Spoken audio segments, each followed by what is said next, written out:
दोस्तों नमस्कार। कहा जाता है दिल्ली दिल वालों की, दिल्ली देश की राजधानी, भारत का धड़कता हुआ दिल।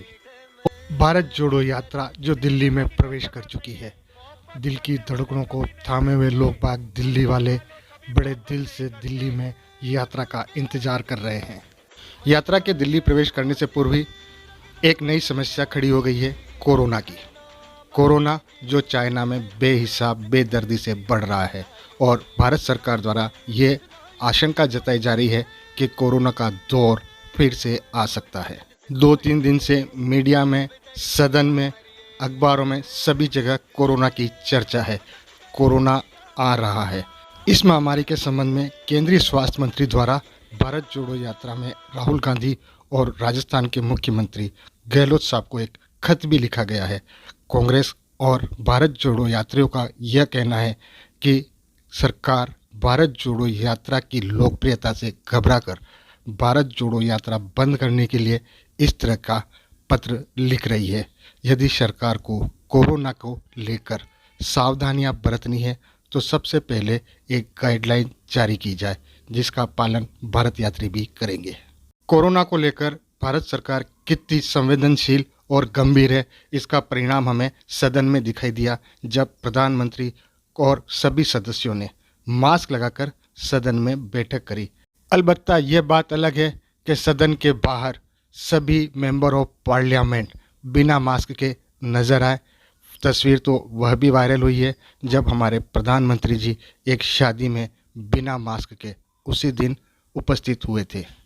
खैर चलिए, हम बात कर रहे थे भारत जोड़ो यात्रा की जो दिल्ली में प्रवेश कर गई है। दिल्ली वह केंद्र है जहां पर हक की आवाज़ उठाई जाती है और भारत जोड़ो यात्रा में यह चर्चा तो बहुत हुई है जब आमजन गरीबों की समस्याओं की, भारत की अर्थव्यवस्था की चर्चाएं बहुत हुई है और भारत जोड़ो यात्रा भी चर्चा में बहुत रही है। लेकिन हक की आवाज़ उठाने के लिए दिल्ली एक मुनासिब जगह है। भारत जोड़ो यात्रा दिल्ली तो अवश्य पहुंच गई है, लेकिन भारत यात्रियों के लिए और ख़ास करके राहुल गांधी के लिए दिल्ली अभी दूर है। दोस्तों, भारत जोड़ो यात्रा से समाज में क्या प्रभाव पड़ रहा है, क्या परिवर्तन हो रहा है? तो एक परिवर्तन जो मुझे दिखाई दे रहा है वो है अपने हक की आवाज़ उठाना। एक आम जन जो अपना हक रखता है, अपनी आवाज़ बुलंद करना चाहता है, उसे यह यात्रा एक पथ दे रही है, एक रास्ता दे रही है। हक तो भारत जोड़ो यात्रा का भी बनता है, उसे भी अपना हक बुलंद करना होगा। दोस्तों, वर्तमान में जो सरकार है उसमें एक नई परिपाटी शुरू हो चुकी है।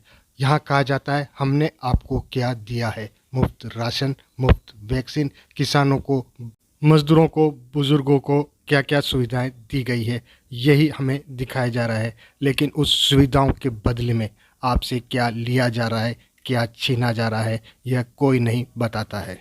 आपने ये तो अवश्य सुना होगा, वैक्सीन, राशन, ये सब देने के लिए सरकार को पैसा खर्च करना पड़ता है। आपसे ये पैसा लिया जाता है और खर्च किया जाता है। लेकिन आपको दी जा रही इन मुफ्त सुविधाओं के बदले में आपसे क्या लिया जा रहा है?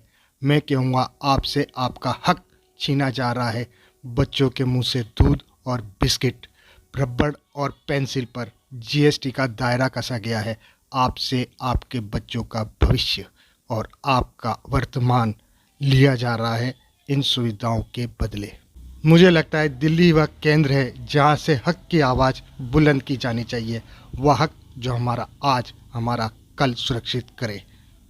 हमारे बच्चे भविष्य में उस भय और उस खौफ से मुक्त हो जो भय का माहौल हमें आज वर्तमान में दिखाई दे रहा है। दोस्तों, मैं आपसे एक बात और कहकर अपनी बात ख़त्म करता हूँ। हमारे देश की संस्कृति में, हमारे देश के लहू में एक बहुत ही बीच मंत्र छुपा हुआ है, वह है खुददारी। आप एक गरीब किसान को देखेंगे, मजदूर को देखेंगे, राह में चलते हुए खोमचे का व्यापार करने वाले छोटे से व्यापारी को देखेंगे, उसके मन में एक चीज़ घूमती है, वो होती है खुददारी। वो अपने खून पसीने की मेहनत से अपना पेट पालता है।